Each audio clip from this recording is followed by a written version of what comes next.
Let us see some basic embroidery stitches, children.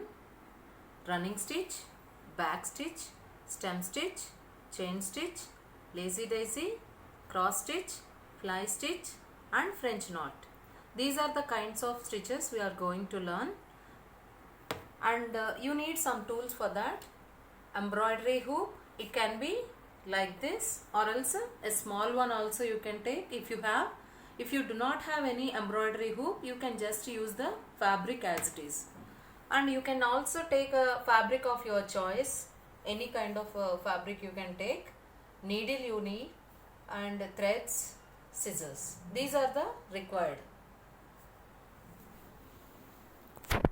For threads you can take silk threads or else normal threads, cotton threads also you can take, children, whichever is available with you.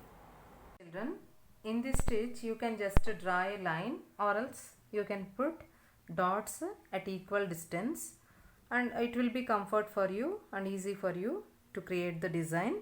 This running stitch we need to complete. We can use it for outline, very quick outline we can draw. Once you can observe, children, first dot you can bring the needle here from down, then you need to insert at the second dot. Again you need to bring it, pull it back. Again you need to leave this space, whatever the space you can see here, you can leave it. The space from this dot to this, you can leave the gap. Again third dot you can bring the needle up. Again next dot you can bring the needle, you can pull the needle down. Like this you can create a running stitch. It is very useful stitch in creating borders very quickly. You can see, children, here this line is completed using running stitch. In this back stitch it is like first you will be starting like running stitch only. You will put the needle at the first dot. You will start like running stitch only. At the second dot you will pull the needle down.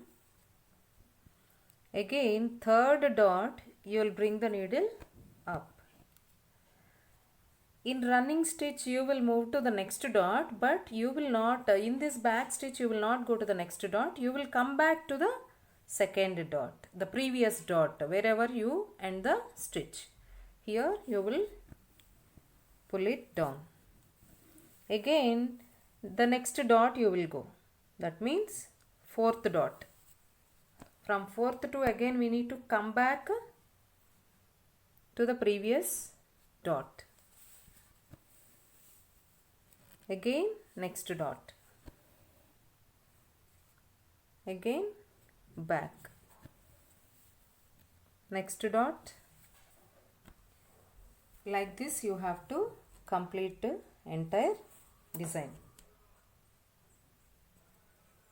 Back stitch is useful to create a solid line without any gaps, children. This running stitch you can observe gaps here, but this stitch you can create without any gaps. A solid line you can create. Stitch, children. In stem stitch this is useful to draw outlines, outline designs, flowers, stems of the plant, and this stem stitch is really a nice option for any design that has curves in it. From this topmost dot you can insert the needle and bring up. Then it is my left hand side, right? From here this dot you can just pick up some fabric and then pull the needle. Again same way, from the next dot you can pick up from fabric and pull the needle. Again some fabric, pull the needle. You can continue like this, and you can also stitch in two different ways. This is a little bit lengthy, and you can also take in short manner if you want. As per the design, as per your need, you can choose. to put a knot at the back of the cloth. Otherwise, whatever you made the stitchings will not be in a position. You need to turn the frame like this and you need to put a knot at the back side.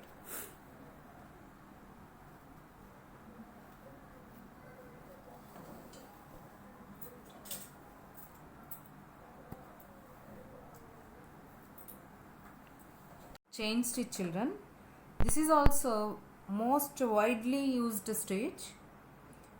In this stitch, just we create continued loops. Loops continuously we will create, which appears like a chain. Chain stitch is another great idea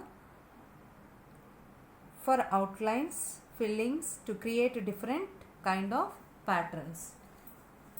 First point you can see, from this point you can bring the needle up. From there again the same position, you need to little gap, at little gap you need to put the needle back, and again you need to bring the needle up to the second point, and you need to create a loop like this children, and then you need to pull the needle. Don't pull very hardly, children. Again you need to put the needle at the same point with a little gap, and next dot you have to bring the needle up and create a loop.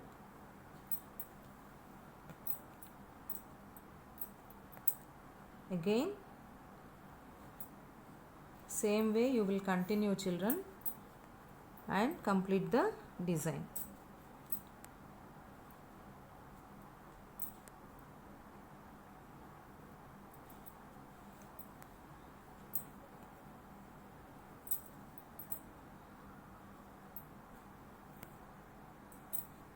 Also you can create your length of the chain as per your need, children.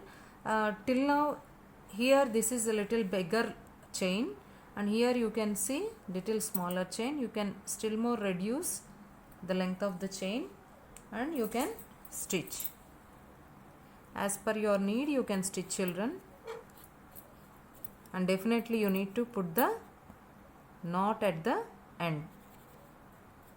You need to start with a knot and end with a knot. Otherwise, the entire design may get spoiled. You can complete the chain stitch design, children. If you observe, all these three kinds previously whatever we learned, those are thin. And you can get through this chain stitch, you can get little broader line.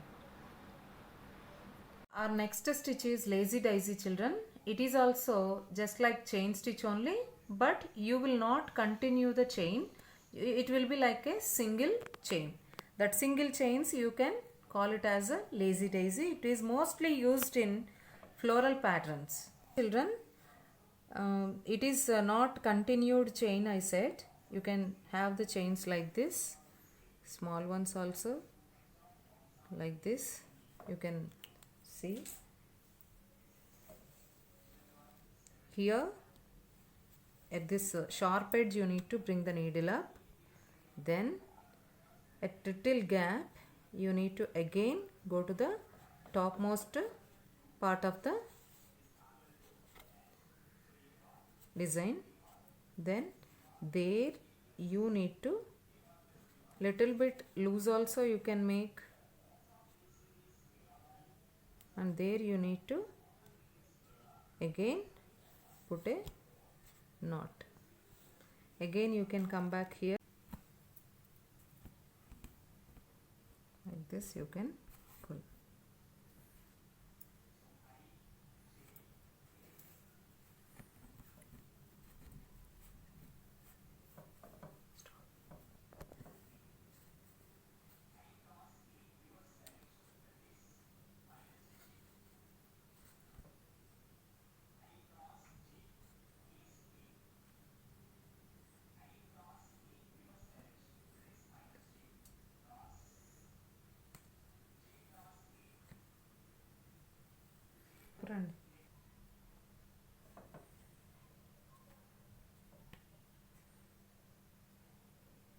Like this you can complete the complete leaf or petal or flower, children,